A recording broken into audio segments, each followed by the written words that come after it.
Ever wish you could just grab that thing you really want online without having to pay for it all at once? Well, buy now, pay later is changing things up and might be what you've been looking for. We're going to take a deep dive into Afterpay today, how it works, and if it might be a good fit for you. We're looking at an article. It's called Embracing Afterpay, Transforming the Future of E-commerce Shopping. And it's from Now Technology Systems. They're an Australian web dev company.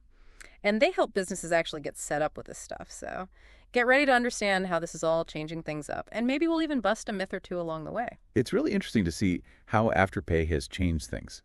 People want more flexibility with their finances. And this buy now, pay later model lets people manage their money in smaller pieces. Okay, so before we get too far, what is Afterpay? I mean, it sounds kind of simple, buy now, pay later, but how does it actually work? Basically, Afterpay lets you buy online. And then you pay for it in a few payments, usually 4, spread out over a few weeks. And the important thing is that there's usually no interest, which a lot of people really like, especially people who don't like credit cards, and the high interest that comes with them. So it's kind of like a budgeting tool, but it also makes it easier to go on a shopping spree? I guess you could say that. Definitely makes things seem more affordable. Like if you want a designer handbag, Yeah. and it's $1,000, it seems a lot easier to pay for if it's just $250 every 2 weeks. But the important thing to remember is that Afterpay isn't a loan. You're still paying the full amount, just over time. So you're not getting anything for free. You're still spending money, Yeah. just in a different way. Now, the article mentions that businesses can actually make more money with Afterpay. But how does that work? Aren't businesses worried that people won't pay? That's the really interesting part of how Afterpay makes money. They take on the risk that someone won't pay. So if a customer uses Afterpay, the store gets paid the full amount right away by Afterpay, minus a small fee, of course. Then it's up to Afterpay to collect the payments. So the store gets their money like usual, and Afterpay takes care of the rest. But what happens if the customer doesn't pay? Well, if someone misses a payment, they usually have to pay a late fee, which depends on how much they bought. If they miss a lot of payments, Afterpay might stop them from being able to use it again until they pay what they owe. In really bad cases, Afterpay might even use debt collectors, but they say that they try to help people manage their payments so that doesn't happen. So there are consequences if someone doesn't pay. But let's go back to the businesses for a second. The article says that Afterpay can help them make more money. But are there any downsides they need to think about? Well, Afterpay can definitely increase sales. It's not a perfect solution for every business. They need to think about the costs too, like the transaction fees, which can reduce their profit, especially businesses that don't make a lot of profit already. There's also the chance of more returns, since people might buy things on impulse with Afterpay and then regret it later. So it's like anything else in business. You have to find a balance. But from what we've talked about so far, it seems like Afterpay offers something good for both shoppers and businesses. But before we get ahead of ourselves, let's look at how this actually works for businesses. So let's talk about how a business actually uses Afterpay on their website. The article says it's actually pretty easy to do. Most of the big e-commerce platforms, like Shopify and WooCommerce, have plugins or special integrations for Afterpay.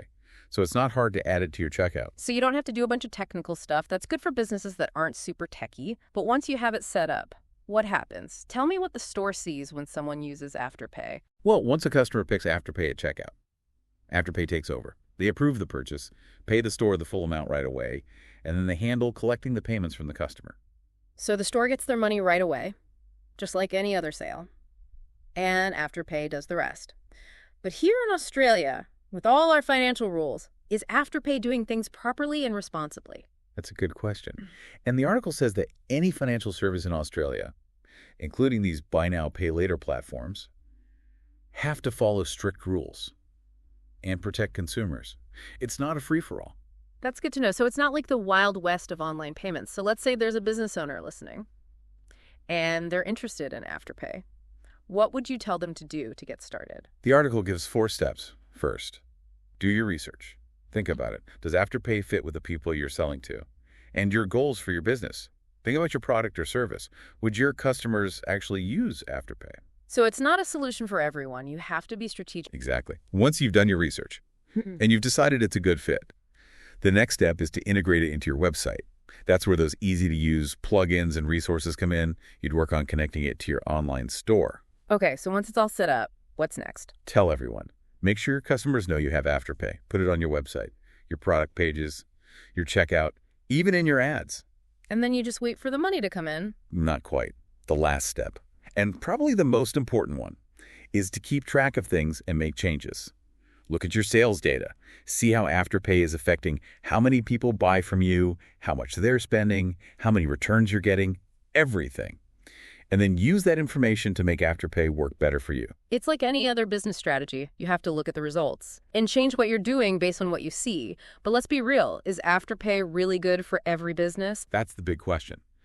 While Afterpay can help businesses make more money and get new customers, it's not a magic solution. The article says businesses should really think about who their customers are, how they buy things, and how much profit they make, especially after they pay those transaction fees we talked about. So it comes down to, would your customers actually use Afterpay? And does it make financial sense for your business? Exactly. It's about finding that perfect balance where both the business and the customer benefit. Okay, so we've talked a lot about how Afterpay works for both shoppers and businesses, but let's zoom out a bit. Afterpay is just one example of this whole buy now, pay later thing. What do you think this means for how we shop in the future? Is this how we're all going to be paying for things online? People are really talking about that. Economists, financial experts, even sociologists. On one hand, BNPL services like Afterpay could make it easier for more people to shop online, especially people who don't have credit cards or who prefer to budget their spending by paying a little bit at a time. So it could actually help more people participate in online shopping. It could, but like with any financial tool, there are downsides. One concern is that people might overspend and get into debt, especially if they're not using these services responsibly. That makes sense. It's like anything else. You have to use it in moderation and be responsible. You can't just spend money you don't have. Right. It's important for people to understand how these services work, to know about the late fees, and to only use them for things they can afford. So it's all about education and awareness for both shoppers and businesses. Definitely. And that brings up another important point. Businesses need to be ethical about offering these payment options. It's not just about making more money. They need to think about how it might affect their customers' finances. So it's not enough to just put an Afterpay button on your website. There's more to it than that. Exactly. Businesses need to be honest about how these services work, give clear information about fees and payments, and maybe even offer resources or advice to help customers use BNPL services responsibly. So it's about helping customers make good decisions, not just pushing them to spend more. Exactly. It's about finding that balance between making more sales and building a good relationship with your customers based on trust and honesty. So it seems like Afterpay and these other BNPL services are making us think differently about money and spending. Yeah, they're definitely changing how we think about credit and buying things. It'll be interesting to see how these services change in the future and how they affect e-commerce and our relationship with money. All right, so before we finish up this deep dive, what's the most important thing for our listeners to remember? I think the most important thing is that buy now, pay later is more than just a trendy way to pay. It's changing how we shop online, and it's affecting both shoppers and businesses in big ways.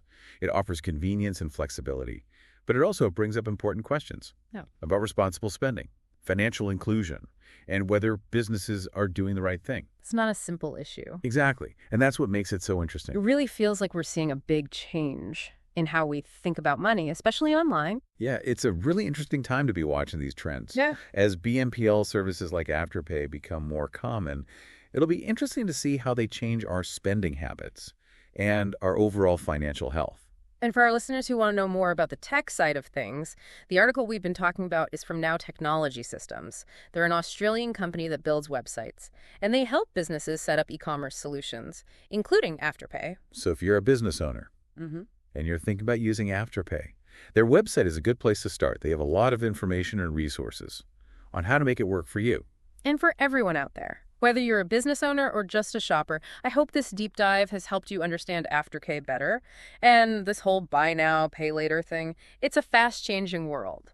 And it's important to stay informed about the good and the bad. I think the most important thing is to be informed. The more you understand how these services work, the better decisions you can make about whether they're right for you and how to use them responsibly.